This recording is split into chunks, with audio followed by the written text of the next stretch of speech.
You are Locked On Braves POSTCAST, part of Locked On Sports Atlanta, your team every day.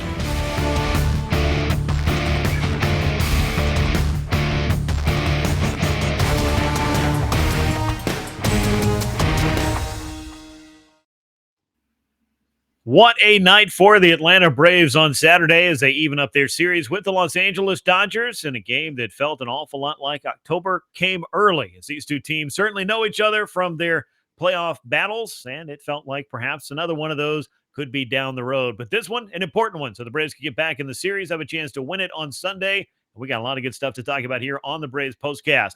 I'm Grant McAuley. He's Jake Mastroianni. Make sure you're subscribed to the all-new Locked On Sports Atlanta. We appreciate our over 2,000 subscribers on YouTube. Make sure you're one of them, and make sure you hit that button for notifications so you get alerts every time we drop a new episode. And make sure you're subscribed to Locked On Braves, wherever you get your podcast. Jake, I just have to say it, when these two teams meet, it always feels like there's this electric atmosphere. And, over the last couple of years, given the couple of NLCSs that we've seen, these are two teams that a back and forth battle just seems like it's just going to be how it goes in each and every series. Yeah, everybody talks about, October baseball in July or during the regular season. Look, this was October baseball. And really, this entire week has kind of felt like it when you look at the close games with the Giants and now this series with the Dodgers. And Braves have already come out on top of 4 of those games. So I'd say that's very good for where they are and their mentality and be able to come out and get these wins. Look, almost lost it there and they come right back and still get the win. I think that just speaks to the character of this team.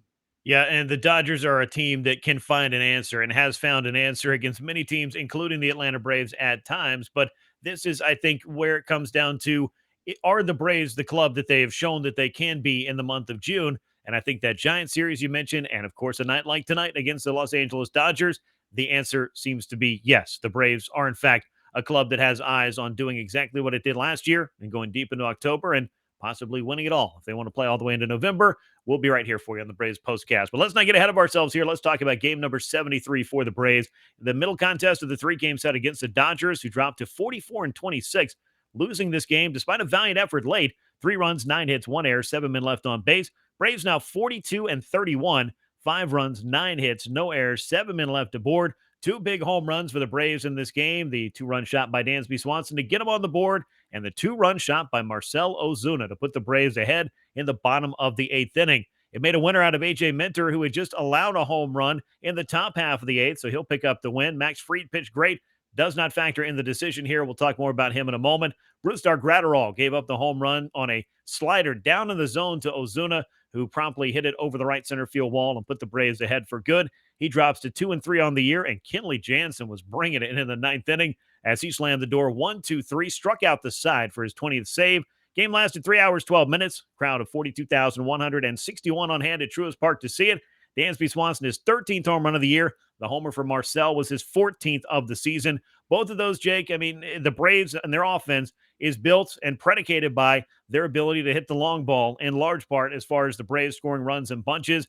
They continue to do that. They lead the National League in homers. Only the Yankees have hit more home runs than the Braves in all of baseball this season. Yeah, and both of those home runs, the one from Swanson and Ozuna, were just breaking balls that kind of were left over the middle of the plate. Ozuna's down a little bit, Dansby's up a little bit, but both just kind of spinning there. And the Braves have struggled with fastballs in this series, so a little surprising to see that. But I can just tell you, you make a mistake to anyone in this lineup, and they can take you deep. So, again, that's all the credit to the Braves hitters for being ready for those pitches and being able to jump on them for some big home runs. Obviously, Dansby's been doing it for a while now, but it's huge for Ozuna, who has been slumping. And honestly, you wonder, I was writing during the game about Rosario and coming back and the fact he could take it bats away from Ozuna in that DH spot. So this is huge for Ozuna and his confidence and hopefully him getting some momentum and getting going. That was just a massive home run after the Braves have just surrendered the lead. Yeah, huge clutch hit. The game had just been tied up by the Dodgers in the top half of the 8th inning. It was Will Smith who jumped on A.J. Minter's first pitch, solo home run. It was a 3-2 game, no more, as he tied it up. A.J., I thought, did a nice job of rallying, leaving a runner out at second base and, closing the door in that 8th inning with a big strikeout. But the damage had been done. But Marcell Ozuna stepping up big time for his club. And you mentioned Eddie Rosario. He was down in Gwinnett on the first day of his rehab assignment. 1 for 4 with a couple of strikeouts for Eddie. We'll see how long it takes and how long the Braves want to give him to work his way back into, feeling like a hitter with clear eyesight for the first time all season. They're definitely going to put him through the paces there. But for Ozuna, he certainly needed to come up with some big hits, and that's plural, and we'll see what he's able to do, but a big one on this night. Now, Max Fried in this game, Jake, unfortunately, he pitched a strong game into the seventh inning, 6 2/3. He ends up being charged with 2 earned runs. One scored while he was in there. The last batter that he faced, Cody Bellinger, managing to sneak a hit up the middle under Orlando Arcia's glove and into center field for an RBI single. That was the 6th and final hit he gave up, just 1 walk, 9 strikeouts from Max Fried. And he just continues to show that if you need your ace to step up and pitch in big games and big situations against big teams, for the Atlanta Braves, Max Fried's their guy. Yeah, he is. And we talked about it yesterday. This is your stopper. And they showed the stats during the game, just how good he's been after an Atlanta Braves loss. And he did everything that they needed him to do in this game. Working into the 7th inning, was really on cruise control until that 7th inning. Kind of a long bottom half of the 6th, comes out, good at bat by Chris Taylor, walks the leadoff batter. That always tends to come around and hurt you. And then a great at bat by Cody Bellinger. That is the last batter that he faced there as well, fouling off some tough pitches, working the count full, and then, like you said, just sneaking that ball through the infield there. Kind of tough. Would have loved to see him get out of that right there and finish off that 7th inning, but was not to be. Again, the Dodgers, good hitters. I know Bellinger maybe not having the season that he's used to having, but still, that's a professional at bat back right there that a lot of the Dodgers batters are capable of giving. Yeah. Even the next batter, Will Smith, comes in, and Austin Barnes, their 9-hitter, hitting 183, takes a fastball up in the way and drives it through the hole in the right side. Just a good swing and good at bat. They are a really good, really deep team. So are the Braves. But just getting back to Max Fried, just how wonderful he was. 20 swings and misses on the night. I heard John Smoltz say that's the most he's had in a game. I'm not sure if that was this season, but 20 swings and misses is a lot of swings and misses. Just tells you how dominant that he was on this night. And he was in rare form, and love to see it from your ace. Yeah, you could tell the eye test. Max Fried was passing that. And then when you start to really, parse through the numbers and look at the stats like the swinging strikes, you find out that Max Fried was, in fact, very good. Can confirm he was maximum Fried on this night. Again, 9 strikeouts for him. That's a big deal against a Dodgers lineup that simply does not strike out this much. I know they mentioned that this is the most the Dodgers have struck out all season long in this game, and Kenley Jansen punctuated it by punching out the side to end that frame. And let's talk about a couple of key plays. You mentioned the Bellinger at batter. We both talked about it. He just missed a 3-run homer that would have tied up the game off Max Fried. So as much as I hate him sneaking a seeing eye single up the middle to get the Dodgers on the board, I'll take that every day and twice on Sunday over a 3-run homer off the foul pole that nearly tied the game. And Bellinger's had a way of doing that against the Braves. So I guess maybe it did minimize the damage after all, even if that did end the night for Max Fried.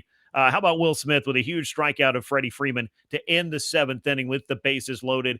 That felt like a play that just had the crowd just on their feet, almost apoplectic, because, if Freddie, as he talked about, he's in a different uniform now, and you had a chance to really celebrate and have a moment in the first game. But now Freddie Freeman's a Dodger, so I would imagine most of Truist Park was no longer interested in celebrating Freddie. They were ready to see him making out, and making out he did. And I did not expect that from that kind of matchup. It just felt like that might be a moment for the former Braves first baseman. But in fact, it was a big moment for Will Smith. I think one of his biggest of the season.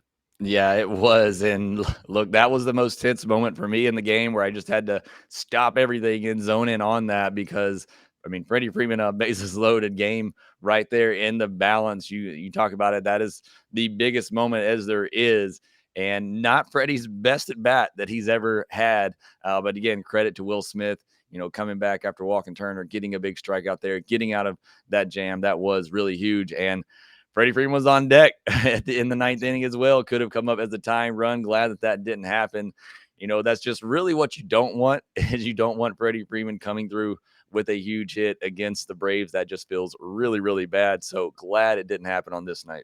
Yeah, you'd rather avoid that if possible. It's been a pretty quiet series for him thus far, knock on wood. We'll see what the finale holds, but the Braves were able to take the bat out of his hands in that particular at-bat, or at least not let him do any damage with it, as Will Smith got the big strikeout there. I want to talk a little bit more about the Braves offense and give you an update on Ronald Acuna Jr. here in a moment. Before I do, though, I want to tell you about betonline.net, your number one source for all your betting stats and sports info. Find the latest sports developments, news, and odds, including all the MLB action and the latest fighting news from MMA to UFC to boxing. You can head to the website today and use your mobile device to learn more about the trends and the action. betonline.net. that is where the game starts. Before I get to the Ronald Acuna news, because we don't know a ton about it, we just know he was lifted in the ninth inning. I want to talk about the day that Dansby Swanson had, because this just continues to be the trend. And we're getting a good look at Trey Turner. And I have a theory, and I don't know that this is a founded theory, but perhaps Trey Turner will become one of the first players not to play for a team, to have his number retired by a team, because he wears out the Braves at a rate that is just unheard of. And so matching him up as one of the best shortstops in all of baseball and the National League against Dansby Swanson in this series, Jake, I feel like that's one of the nice little subplots of this.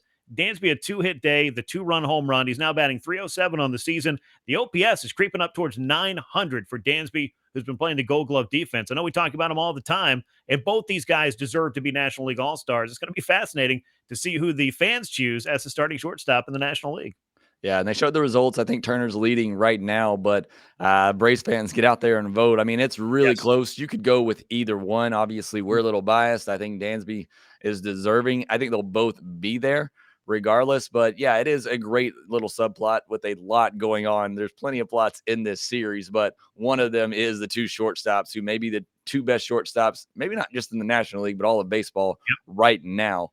So it's been fun to watch both of them go at it. But yeah, I'm glad Trey Turner's not in the NL East anymore. We don't have to face him quite as much because he just terrorizes the Atlanta Mhm. Braves. I mean, I know here lately he's terrorizing everybody, but you can just almost pencil in at least 2 hits and a run scored in every game that he plays against the Braves. Yeah, and usually those two hits come at the most inopportune time for the Braves. And you think, well, great, they traded him out west. We don't have to see him that much. And then you realize, oh no, you're going to get to October. Now you're going to have to see that Trey Turner. So that's not a whole lot of fun. But as the case was in 2021, the Braves beat a Trey Turner led Dodgers team, and that worked out for Atlanta. We'll see what 2022 has in store. But as you look down the Braves lineup, a couple of other good notes in this one. Austin Riley, 2 for 4, a double, a run knocked in. Michael Harris, another multi-hit game for the rookie. He's had a lot of swing and miss here lately, and I think that's just to be expected when you're trying to make the jump to the big leagues and you're the youngest player in all of baseball. But 2 for 4 with a run scored on that Riley double. Good-looking swings from both of those guys. Good to see that on this night. Yeah, and he's faced a lot of tough lefties lately as well. Mhm. Rodon, Urias the other night. So kind of expected. And look, I don't think he's going to be a career 340 hitter or whatever his average has gotten up to. Hopefully he is. That would be outstanding. So you got to expect a little bit of regression as the league kind of figures him out. But he had the hardest hit ball on this night, almost Yep. 113 miles per hour. So he's still, making hard contact. His speed got him another hit in this game as well. So that is certainly playing. And again, I know we'll talk about Ronald. If he is out, it just makes him even more important for what he does defensively in the outfield. So he's getting it done. Travis d'Arnaud, a big double in this game as well before the Ozuna home run. I thought he was going to pull a Will Smith and just go first pitch of the inning and hammer one for a home run, but he goes for a double off the wall. So again, the Braves catcher coming up with a big hit right there as well. And then Riley, great at bat after Acuna had just gotten picked off. Technically, it goes down as Dansby Swanson caught stealing. The Braves had first and second, nobody out, and look like they may get nothing out of that inning. And then Riley comes up with a huge at bat and doubles into the right center field gap to score Acuna for a big third run right there. I thought that was one of the key moments of this game. So good to see a great at bat from Riley. I thought he had a great at bat late in the game the night before too, to take a walk. To put some pressure on the Dodgers right there in that game. Unfortunately, couldn't get anything out of it behind him. But Riley looks like he's starting to see the ball a little bit better, and that is great. Yeah, you want to get all these guys going and get as many of them heated up as you can at the same time. That has been the recipe for success for the Braves, who are now 19-4 in the month of June. One of the best records in baseball, the best record in baseball, and continuing to play extremely well as they get into the teeth of a much tougher part of their schedule than the first couple of weeks of this particular month of June. The update from Brian Snitker's post-game press conference was that Ronald Acuna did foul a pitch off his foot. I was concerned a little bit when he got into that rundown that maybe he had tweaked a little something. Fortunately, nothing happened there, but fouling a ball off your foot obviously can be a very painful experience. Snitker said he does not feel that there's a break, but Acuna was very sore in that spot. So we'll see what his status is for Sunday. Of course, the Braves may choose to give him a rest. That's not ideal against a team like the Los Angeles Dodgers, but I mean, look, the Braves are going through a very long stretch leading up to the All-Star break where off days are going to be at a premium. So if Ronald's a little banged up, you'd much rather give him a rest, I think, and let him get through that than to have him push through it and be more sore and need more time just in case you make something worse. Yeah, absolutely. Yeah, there's no real reason to push Acuna right now. I understand it's a Dodger series. You want to try to get a series win against him, but if he's banged up at all, hopefully it's just a little bruise. It'll be swollen. But either way, a night game on a Sunday may help that out, gives them a little bit more time. But I kind of doubt that he would play on Sunday. I think it's just a smart thing there to give him a rest. You don't want to push anything with him right now. Well, let's talk about Sunday. It is game 3, Braves and Dodgers. Sunday Night Baseball on ESPN, a 7:08 p.m. Eastern Time first pitch. Spencer Strider's 3-2 on the season, ERA of 3.40, and Tony Gonsolin. What a season he's having. One of the best pitchers in all of baseball this year, 9-0 with a 1.58 ERA. Going to be an interesting pitching matchup. Number one, Gonsolin clearly having the season of his life. Secondarily, when you look at Spencer Strider, he's had some different tests as he has made his move into the starting rotation. I feel like he's learned different things in different starts. But, Jake, this will be the biggest of all the tests for him as he faces a club like the Dodgers. I know Mookie Betts is out, but this is still one of the tough lineups, the deepest teams, and one of the best teams in all of baseball. And Spencer Strider has not seen a team like the LA Dodgers just yet. Yeah, first thing for me with Spencer in this start is the velocity. It was down a good bit in his last start. Want to see where that's at, especially early in the game.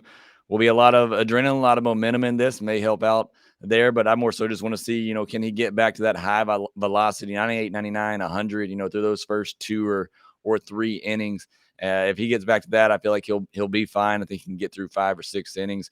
And Tony Gonsolin, 9-0, incredible in the NL Cy Young race for sure. But one thing, when you look for Tony Gonsolin, he hasn't gone more than 6 innings in a start all year. They don't really, give him a lot of length. So hopefully you get him out after 5 or 6 innings when the game close and see what you can do late in the game against the Dodgers bullpen. Yeah, Spencer Strider did not even get a relief appearance in when the club was out in LA because he had pitched in the San Diego series, I believe, in a multi-inning role. And so he was down in that Dodgers series, just not available for Atlanta. So this will be his first look at the Dodgers. It will come as a starting pitcher. And this is a lineup that, to get through it a couple of times, that's certainly something. To start making your way through the Dodgers lineup a third time, then you have really accomplished something. We'll see what Spencer Strider can do as he looks to bounce back from what was the first real speed bump or rough start for him. But I loved his comments after that start. The lessons that he is learning, the things that he is taking away on a night that he did not have his best stuff and wasn't really able to compensate for it with secondary pitches. He still has, got different things that you can take from that and use that in a bounce back effort. And the Braves could certainly use it as he takes the ball against Tony Gonsolin and the Dodgers. Again, first pitch at 7:08 p.m. Eastern Time at Truist Park. And we'll be here on the Braves Postcast to talk about it after the Sunday Night Baseball game. We hope that you will join us, and we hope you're subscribed to the all-new Locked On Sports Atlanta. Make sure that you click the bell so you get the notifications whenever we drop a new episode, and make sure that you are subscribed to Locked On Braves wherever you get your podcast. Once again, a great night for Atlanta as the Braves pick up a 5-3 victory in comeback fashion over the Los Angeles Dodgers to even up this series at a game apiece. He's Jake Mastroianni. I'm Grant McAuley. This has been the Braves Postcast, part of the all Locked On Sports Atlanta. We look forward to catching up with you again on Sunday. Until then, so long, everyone.